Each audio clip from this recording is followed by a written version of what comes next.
Você voltou, não é? Então fique aí, porque o canal é bom. E eu quero desafiar todos vocês que são assinantes do canal a me ajudarem a chegar nos 7.000, porque ao chegar nos 7.000, eu vou pela primeira vez começar a fazer lives sobre o Apocalipse, que vão se chamar Apocalives. Nome sugestivo, né? Apocalives. Se você quer aprender muito sobre o Apocalipse, ajuda a gente aí a crescer o canal, a chegar nos 7.000 para a gente fazer as nossas Apocalives. Tá, como é que eu me inscrevo aqui no canal? Você clica em inscrever-se, depois você clica no sino, depois você clica em todas, e aí toda vez que eu gravar uma mensagem, um vídeo, você vai ficar sabendo, tá bom? Então vamos pro assunto hoje. O assunto é forte, né? Avivamento da Rua Azusa, ou melhor, avivamento pentecostal, vamos dizer assim, né? Como eu disse na capa do vídeo, é uma crítica sincera. Então não leve para o pessoal, é uma análise sincera da minha opinião sobre o avivamento da Rua Azusa. Foi uma coisa que aconteceu em 1906, mas a gente não pode esquecer que tinha um precursor, tinha um cara chamado Parham, Charles Parham, Charles Fox Parham. Ele tinha ensinado o negócio da terceira bênção, né? Porque os metodistas ensinavam que o negócio da salvação e a santificação, e o Parham, bem, não, tem a terceira bênção que a gente precisa ensinar, que é o fato de que se alguém fala em línguas, isso é uma evidência do batismo com o Espírito Santo. Os pentecostais modernos são filhos dos metodistas, né? Tem como inspiração os metodistas, porque surge lá nos metodistas, mas a explosão mesmo veio com um africano chamado George Seymour. George Seymour. Inclusive tem um musical aqui no Brasil, né? Ganhou o prêmio Bibi Ferreira, se não me engano. A Azusa, o musical, né? Participação esqueci até o nome daquele cara que era compositor, aquele negão. Compositor, daqui a pouco eu lembro. Longe de mim esteja, gloriar-me ao não ser na cruz. Fez uma boa parte dos hinos que são cantados hoje. Tá, mas vamos voltar para o negócio que aconteceu lá com George Seymour. Vamos pular para 1906. Começou numa rua, uma rua antes, ficou pequena, aí foi para essa Rua Azusa. E lá é o seguinte, o negócio pegou, porque pessoas começaram a falar em línguas, pessoas não tinham hora para voltar para casa, os cultos duravam até 3 horas da manhã, a notícia foi se espalhando por todos os Estados Unidos que alguma coisa diferente estava acontecendo ali na Rua Azusa, liderada por esse pastor negro, George Seymour. Tá bom, eu entendo que o movimento pentecostal, a partir da Rua Azusa, houve outros no mundo afora, mas esse é a partir da Rua Azusa, ele começa ruim, porque ele começa dizendo que o dom de línguas é uma evidência do batismo com o Espírito Santo. Não há nenhum lugar na Escritura que diga isso. Mas nem de longe, nem de longe. E não me venha com aquela passagem de Éfeso, que as pessoas foram batizadas no Espírito Santo e falaram em línguas. Você foi hipnotizado. A expressão batismo no Espírito Santo não existe naquela passagem. Diz que elas foram batizadas em nome de Jesus, que é o batismo nas águas.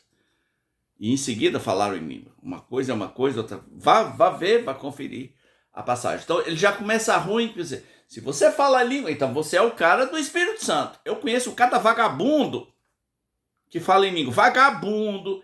Eu conheço piriguete gospel, eu conheço piricrente, eu conheço pirivéia crente, que se você disser fala em língua agora, ela fala. Porque não é uma coisa bíblica de que falar em línguas é uma evidência de que você é a pessoa que está cheia do Espírito Santo, foi batizada com o Espírito Santo. As evidências de alguém cheio do Espírito Santo estão lá em Colossenses 3, né, que lá chama-se encher-se da palavra, e Efésios 5, que chama-se enchei-vos do Espírito, aí as evidências. Mulher submete ao seu marido, mulher cheia do Espírito Santo submete ao seu marido. Só a cheia do Espírito consegue. Né? Marido ama sua esposa como Cristo amou a igreja e se sacrificou por ela. Filhos obedecem os pais em tudo. Há muito louvor, há muita oração. Os patrões não humilham os empregados se submetem ao patrão como se estivessem vendo Jesus. Tudo isso é evidência de pessoas cheias do Espírito Santo, mas nunca é mencionado línguas estranhas. Isso foi uma invenção do Parham, bem intencionado? Talvez, mas foi uma invenção humana. Então, para mim, na minha análise, o pentecostalismo surge como uma coisa humana. Foi bom no sentido de que onde houve pregação do evangelho, não do pentecostalismo, onde houve pregação do evangelho, foi bom. E onde houver pregação do evangelho, eu vou me alegrar. Mas tem umas outras coisinhas ruins que aquele movimento gerou. Por exemplo, muitas lendas. O pentecostalismo tornou-se um movimento de lendas. Lá na Rua Azusa mesmo, o que tem de história que você fala assim, mas foi mesmo? Aconteceu isso na Rua Azusa? Por exemplo, a Jane Evans Moore, que foi uma das primeiras convertidas lá, e também já casou com o Seymour, né? Já casou com o pastor. Vou só contar duas lendas sobre ela. Conta-se que quando ela se converteu, ela já falou em 6 idiomas diferentes. Falou em espanhol, falou em francês, falou em inglês, falou em italiano, falou em russo, falou não sei o quê. 6 de uma vez. Pá, pá, pá, pá, pá, pá, pá, pá, pá, pá, pá.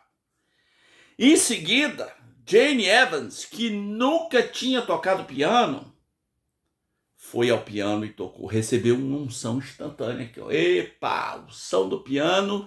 E de repente ela é um Mozart. De repente ela é um Chopin, como alguns diriam, né? Isso é só o começo. E isso é só o começo. O movimento pentecostal é um movimento de lendas. As pessoas contam, não há muita comprovação e as pessoas saem repetindo essas lendas. Isso me faz lembrar do cara, o amigo pentecostal do John MacArthur, que falou assim, John, Jesus aparece na minha casa todo dia. Todo dia. Hoje mesmo eu estava fazendo a barba, de repente, do meu lado, Jesus, tá aqui, tô, né? Com o meu aparelho de barbear. E do nada, Jesus, o senhor aqui, eu tô fazendo minha barba aqui, o senhor aparece aqui no banheiro. E começamos a conversar. E aí ele falou assim, você não acredita não, né, John? E o John MacArthur falou, não acredito e estou preocupado que você esteja acreditando. Muita lenda, muita... meus amigos pentecostais me contavam cada lenda, e eles já iam dizendo assim, eu sei que tu não acredita. Eu sei que tu não acredita. O movimento pentecostal também transformou-se num movimento de muita frustração. Não se iluda. É muita frustração. Por quê?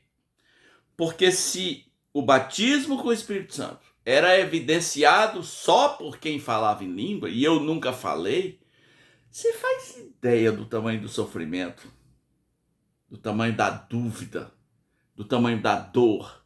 Você faz ideia de quanta gente sincera, inclusive neste momento, está em jejum, está de joelhos, Senhor, me batiza com teu Espírito, me batiza.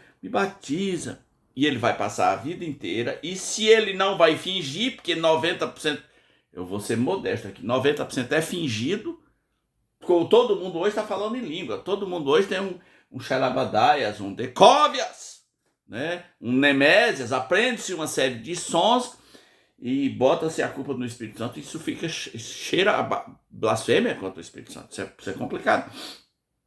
Mas aí... muita gente frustrada. Eu tive pena de um ancião uma vez. Ele falou, tenho tanto tempo de crente, eu vejo todo mundo que chega na igreja fala. Eu falei, não se preocupe, meu irmão, você é um homem sincero. Você é um homem sincero. Porque é fácil fingir que falou em línguas, né? Mas você é um homem sincero. Não se preocupe. Isso não é a coisa mais importante da sua vida. Os dons são colocados em último lugar. Lá na lista de 1 Coríntios 12, É o único dom que dava confusão. Paulo passou um capítulo inteiro escrevendo sobre como administrar as confusões. E é o único dom preterido. Não tem nenhum outro dom preterido. Ele não é preferido, ele é preterido. Paulo disse, eu prefiro falar 5 palavras com entendimento. Prefiro falar 5 palavras com entendimento a falar 5.000 em outra língua. Então, relaxa aí. Então, muita gente frustrada. O movimento pentecostal também se tornou, num certo sentido, um movimento arrogante. Porque o pentecostal vê os outros cristãos de cima para baixo, entendeu? Eu sou pentecostal, você não é. Tem alguma coisa errada com você. Eu fui despertado para isso pela primeira vez que eu via a palavra Adonep, aquela associação, né? Adonep é a Associação de Homens de Negócios do Evangelho Pleno. Então, se existe um evangelho pleno, e evangelho pleno é evangelho pentecostal, né? Se o evangelho pentecostal é evangelho pleno, é completinho, pleno, significa que quem não é pentecostal, que pena, não é pleno. Deus não tem filhos de segunda classe. Deus não olha para seus filhos como, ali estão os batizados com o Espírito Santo, são plenos. Aqueles ali são meia boca. Deus não tem isso. A Bíblia diz em 1 Coríntios 12, 13, todos vós fostes batizados em um só Espírito. Foi para todo mundo que aconteceu. Quando nasce de novo, é impossível nascer de novo sem ser do Espírito. É impossível. Quem não nascer da água e do Espírito não pode ver o reino de Deus. É impossível. É impossível. Todos vós fostes batizados em um só Espírito. Todos que são guiados pelo Espírito de Deus são filhos de Deus. Deus não tem os que são batizados com o Espírito e os que não são batizados com o Espírito Santo.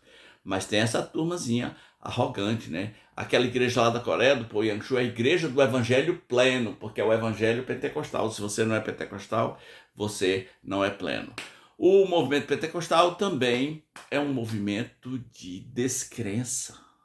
Pensa num povo descrente, né? Por quê? Porque começa a ter dificuldade de crer no Deus invisível, na ação invisível de Deus. Não, eu quero ver sinais. Não, eu quero é ver sinais. Eita, ei, mestre, eu preciso de um milagre. Se eu não tiver um milagre, eu não sei o que fazer. Eita, eu quero.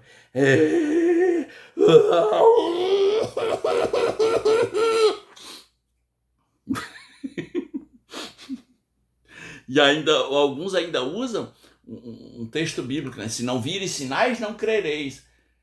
Isso foi uma crítica que Jesus fez. Se vocês são uma geração incrédula, só vão acreditar se virem sinais. Isso é ruim. Se você é um crente, para crer em Deus, você precisa de sinais, você não passa de uma criança, talvez nem crente seja. Quando Jesus falou com Tomé, que Tomé viu os cravos, ele disse, bem-aventurados és, porque viste e creste. E bem-aventurados os que não viram e creram. A fé é a certeza das coisas que se espera, a convicção dos fatos que não se veem. Nós andamos pelo invisível. A gente não precisa de sinais. Os muitos sinais que João disse, né, foram escritos para que você creia. Os sinais foram escritos para que você creia que Jesus é o Filho, não para você repetir. E essa me dá uma tristeza, né, quando vê um descrente na minha frente, achando que é muito crente, que é muito espiritual, porque ele precisa ver sinais. Se você precisa ver, você é uma criança, você não sabe andar por fé, você não sabe se relacionar com Deus invisível. E por último, o movimento pentecostal gerou movimentos ruins, muito ruins, muito ruins. Por exemplo, vamos começar pelo Brasil. Qual é a primeira igreja pentecostal do Brasil? É a Assembleia de Deus? Não. A primeira igreja pentecostal do Brasil é a Congregação Cristã do Brasil, de 1910, com Luiz Francescone, o italiano, né? Francescone, que trouxe esse negócio para o Brasil. E a CCB é ruim, é uma seita. É uma seita na prática, tem crenças e comportamentos de seita, né? Eu tenho que aconselhar a gente da CCB a não se suicidar, não se matar. Porque quando o cara... Tem cara que adultera e o pessoal vem aqui e fala: ó, me foi dito lá que eu não tenho mais jeito. É impossível me restaurar e agora eu tenho que endoidar, que viver a minha vida. Então tem muito movimento ruim que foi originário da Rua Azusa e o pessoal se gloria disso. Tem aquelas igrejas lá nos Estados Unidos que os caras pegam em cobra e serpentes, de vez em quando a cobra mata um. Aquilo foi originário da Rua Azusa. Você vê aqui no Brasil, Edir Macedo, R.R. Soares, Agenor Duque, Valdemiro, tudo isso é fruto da Rua Azusa. Você vê o pessoal do Evangelho da Prosperidade, tudo isso é fruto da Rua Azusa. Tem coisa boa? Tem, mas tem muita coisa ruim que foi originário a partir da Rua Azusa. Então não vejo a Rua Azusa como a sétima maravilha. Eu nem vou contar todas as lendas aqui, mas eu vou contar uma brasileira, que é o seguinte. Uma vez eu fui apresentado por uma música, tocada aí por uma banda, uma cantora. Não vou nem dizer qual é a música, porque a música é linda. E a pessoa que me apresentou a música falou assim: olha, essa música surgiu porque os instrumentos começaram a tocar sozinhos. É esse o nível de lenda. Ah, eu falei: não faz isso não diz isso, né? Sem nenhuma comprovação, as pessoas começam a espalhar essas histórias e vai virando doutrina. Os instrumentos, como os irmãos oraram, e os instrumentos começaram a tocar sozinho, e aí surgiu a música. Eu vou terminar com uma pergunta. Se você for lá nos Estados Unidos, na Rua Azusa, você vai achar aquele prédio, que era uma igreja metodista abandonada, onde começou as reuniões? Você vai achar aquele prédio? Não, porque eles perderam o prédio. Um movimento que atingiu ali umas 100 mil pessoas não conseguiu manter um prédio. E eu fico me perguntando por quê. O que tem lá no lugar? Tem um centro de cultura japonesa. Perderam o prédio, o local foi demolido e os nipônicos, né, os japoneses, instalaram um centro lá. Me parece que tem uma placa dizendo que do negócio que aconteceu ali. Mas assim eu fico pensando, já pensou se o prédio ainda existisse?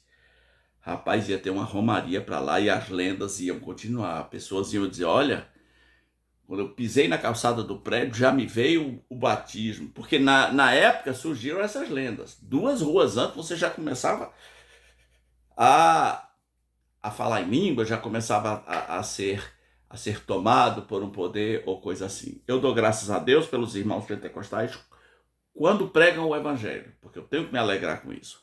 Mas as lendas são coisas de criança. Não seja crente de lenda, seja um crente das escrituras. E esse foi mais um vídeo do canal Rabi Lopes. Se inscreva, deixa aqui o seu comentário, qual a sua opinião sobre o avivamento da Rua Azusa. Valeu!